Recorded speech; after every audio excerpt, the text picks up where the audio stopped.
ഒരു ജിമ്മൻ ഇങ്ങോട്ട് വരുന്നുണ്ടല്ലോ ബോസേ.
അപ്പൻ എന്നോട് മേടിച്ച കാശിന് ഈടായിട്ട് എനിക്ക് എഴുതി തന്ന ഈ ബാറ് നീ ഞാൻ അറിയാതെ വിൽക്കാൻ നോക്കും.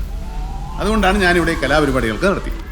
മോനൊരു കാര്യം ചെയ്യും, ഇന്നിവിടെ ഉണ്ടായ നാശനഷ്ടങ്ങളുടെയും പരിക്കലുടെയും ആശുപത്രി ചെലവിൻ്റെ ഒക്കെ ഒരു അക്കൗണ്ട് ഉണ്ടാക്കി മോൻ്റെ അപ്പനെടുത്ത് അയച്ചു കൊടുക്കും. എന്നിട്ട് അപ്പനെ വിളിച്ച് പറ, ഇന്നത്തെ താണ്ഡവ ബാറിലെ ഐറ്റം ഡാൻസ് ബോസിന്റെ ആയിരുന്നു. கேரளாவில என்ன பார்த்து இந்த கேள்வி கேட்கிற முதலாளி நீ தாண்டா. உன்னை தனியா கவனிச்சுக்கிறேன்.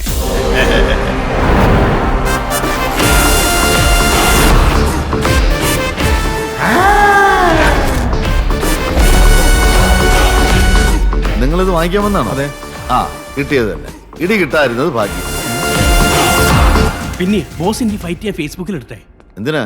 ഇത്രയും ഗുണ്ടകളെ ഇടിച്ച് പറത്തിച്ച ബോസിന് എത്ര ലൈക്ക്. പണിയെടുക്കാൻ ഇങ്ങനത്തെ ആൾക്കാരെ കൂടെ എടുക്കണം. ആക്ഷനും കോമഡി എന്തായാലും ഒരു മാസം. ഞാനോ? നിങ്ങളെ വെറും കൂറ. ആര് കയറി അലമ്പുണ്ടാക്കി എന്ന് പറഞ്ഞ് അവന്റെ പേര് കേസ് കൊടുക്കാനുള്ള ബുദ്ധി നീ എനിക്ക് പറഞ്ഞു തരണ്ട. എനിക്ക് അവനെ പൂട്ടേണ്ടത് ഇതുപോലൊരു ചീള് കേസിലല്ല.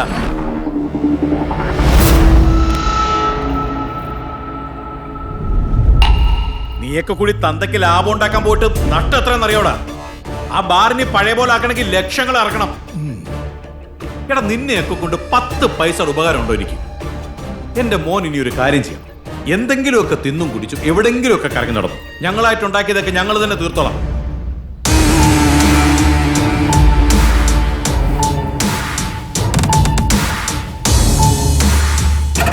ഒന്ന് പറഞ്ഞ തന്റെ ചെറുക്കൻ ഭാഗ്യവാനാ. ആ ബാറ് കിടക്കണ കിടപ്പ് കണ്ട പെറ്റ തള്ള സഹിക്കൂല. താനൊന്നും മിണ്ടാതിരിക്കുക ചാക്കോ. എന്തൊക്കെയായിരുന്നു മണി ലെൻഡറിങ് ആക്ട്, ഓപ്പറേഷൻ ഷൈലോക്ക്, എന്നിട്ട് എന്തു പിന്നാക്കാ നടന്നത്? ഇത് പഴയ കാലം അല്ല. സാറിനെതിരെ ഭയങ്കര മീഡിയ അറ്റൻഷൻ ഉണ്ടെന്ന് പറഞ്ഞിട്ട് അന്ന് ഇവിടുന്ന് പോയ CA ഐസക് ഇപ്പൊ എന്തിയേ? ഗുണ്ടായിസോ നിയമം കൊണ്ട് ഇവിടെ ഒരുത്തിനും അവന്റെ ഒരു മുടിയും പറിക്കാൻ പറ്റില്ല. പുറത്തുനിന്ന് ആളെ ഇറക്കി അങ്ങ് തീർക്കാൻ പോവാ. അതിനി എത്ര ചെലവായാലും എനിക്കൊരു കുഴപ്പമില്ല. പുറത്തുനിന്ന് ആളെ ഇറക്കുക, കാശ് കൊടുത്ത് ആളെ തീർക്കുക, ഈ മാതിരി ചെലപ്പൊക്കെ നിന്നെ പഠിപ്പിച്ചത് ആരാന്ന് ഓർത്തിട്ട് മതി എന്നോടിങ്ങനെ ചിലക്കാൻ.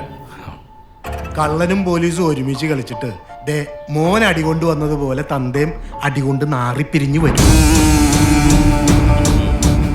ഇനി കളിക്കലില്ല ചാക്കോ, കളിപ്പിക്കലേ ഉള്ളൂ. നമ്മൾ പിടിച്ചാൽ പിടികിട്ടാത്ത ശത്രുവിനെ എന്താ ചെയ്യാന്നറിയോ? നമ്മൾ അവന്റെ മാളത്തിൽ കയറണം. എന്നിട്ട് ആ മാളത്തിലിട്ട് തന്നെ അവനെ ശ്വാസം മുട്ടിച്ച് ഇങ്ങനെ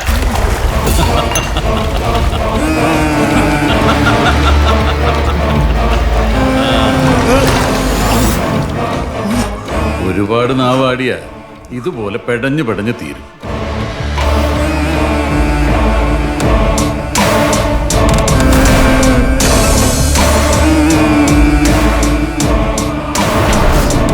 Aditya, we have a dirty plan.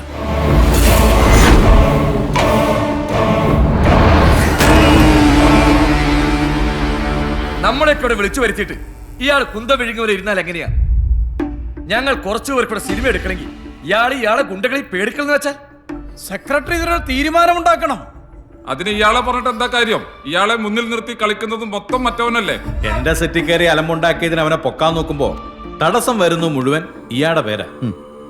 ഒന്നെങ്കിൽ താനിത് ഏറ്റു പറഞ്ഞ് ഇത് നൂരണം, അതല്ല അവന്റെ സൈഡ് നിൽക്കാനാണ് പ്ലാനെങ്കിൽ മലയാളത്തിലെ പഴയ പ്രൊഡ്യൂസറാണ്, പാവപ്പെട്ടവനാണെന്നുള്ള സെന്റിമെന്റ്സ് ഒക്കെ ഞങ്ങളങ്ങ് മറക്കും. താൻ എന്തെങ്കിലും ഒന്ന് തൊള്ള തുറന്ന് പറയടോ. ഇങ്ങനൊരു മീറ്റിംഗ് ഉണ്ടെന്ന് പറഞ്ഞപ്പോ ഈ പരിപാടിയിൽ എന്തായാലും പങ്കെടുക്കണമെന്ന് പറഞ്ഞത് ബോസാ. കാശ് വാങ്ങി മുങ്ങി കിടക്കുന്നവന്മാരും ഫോൺ എടുക്കാത്തവന്മാരും ഒക്കെ ഒന്നിച്ചു കൂടുന്ന ഒരു പ്ലേസ് ഇതാന്നാ ബോസ് പറഞ്ഞത്. അപ്പൊ അതുകൊണ്ട് നിങ്ങൾക്കൊക്കെ എന്തെങ്കിലും ചോദിക്കാനോ പറയാനോ ഉണ്ടെങ്കിൽ മൂപ്പരോട് നേരിട്ടായിക്കോണം.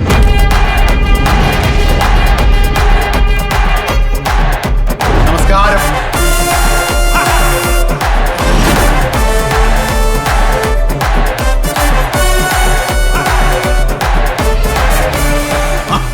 തമ്പിച്ചായൻ ഇവിടെ ഇരിക്കുമായിരുന്നു. സാറ്റലൈറ്റ് കിട്ടിയിട്ട് എന്റെ കാശരാന്ന് പറഞ്ഞ് ശൂന്യാകാശത്തോട്ട് പോയിട്ട് ഒരു വിവരമില്ലല്ലോ. അവിടെ റേഞ്ച് കിട്ടാത്തതുകൊണ്ടായിരിക്കും എന്നെ വിളിക്കാത്തത് അല്ലേ? ഇന്ന് വൈകുന്നേരം 5 മണിക്കുള്ളിൽ എന്റെ കാശ് തന്നില്ലെങ്കിൽ തന്റെ ആ ഓട്ട ചാനലിൽ കയറിയിരുന്ന് ഇന്ന് വൈകുന്നേരത്തെ 7 മണി ന്യൂസ് ഞാൻ വായിക്കും. ഞാൻ വായിച്ചറിയാവുന്നു. ആകെ അവിടെ കൈപ്പോകും. ബോസേ, മീറ്റിംഗിന്റെ ഇടയിൽ കയറി വന്ന് മാന്യന്മാരെ അപമാനിക്കരുത്. മാന്യന്മാർ ഇവിടെ എവിടുന്ന മാന്യന്മാർ? സെക്രട്ടറിയാ താനടക്കം ഇവിടെ ആരാടോ മാന്യന്മാർ? അതൊക്കെ പോട്ടെ. എനിക്ക് കാശ് തരാനില്ലാത്തവരാരെങ്കിലും ഉണ്ടെങ്കിൽ ഇവിടെ നിന്ന് ഇറങ്ങിപ്പോവാം. ബോസിന് കാശ് കൊടുക്കാൻ ഇല്ലാത്ത മാന്യന്മാർ ഗെറ്റ് ഔട്ട് ഹൗസ്. ബോസേ, വെറുതെ അലമ്പുണ്ടാക്കരുത്. അലമ്പോ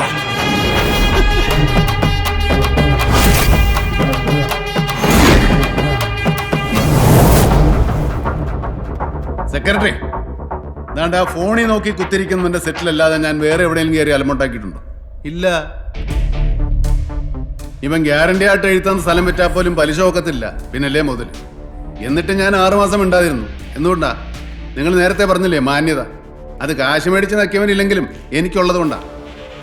ഏത് മാന്യത? ഒരു പടം പിടിക്കാനുള്ള കാശ് ഞാൻ ഇവന്റെ പുറകെ നടന്ന് പെട്രോൾ അടിച്ചും ഫോൺ വിളിച്ചും കളഞ്ഞിട്ടുണ്ട്. ഈ കാശ് എങ്ങനെ മേടിക്കണമെന്ന് എനിക്കറിയാം. മിസ്റ്റർ പ്രതാപവർമ്മ തമ്പുരാൻ, ആ പുറത്ത് കിടക്കുന്ന മെഴ്സിഡസ് ബെൻസ് ആരുടെയാ? ഡ്രൈവറുടെ കയ്യിൽ നിന്ന് ആ താക്കോൽ ഞാനിങ്ങ് വാങ്ങിച്ചു.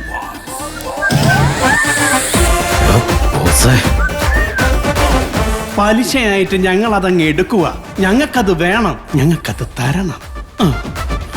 ഒരു സെൽഫി എടുക്കട്ടെ. കാശ് തരാനുള്ള ആൾക്കാരെ ഫോട്ടോ വെച്ച് ഞങ്ങൾ ഒരു ആൽബം സെറ്റ് ചെയ്യുന്നുണ്ട്. സാറിന്റെ ഫോട്ടോ മാത്രം ഞങ്ങളുടെ കയ്യിലില്ല, അതുകൊണ്ട് വല്ലയുടെ പൊങ്ങണ്ട. പോട്ടെ.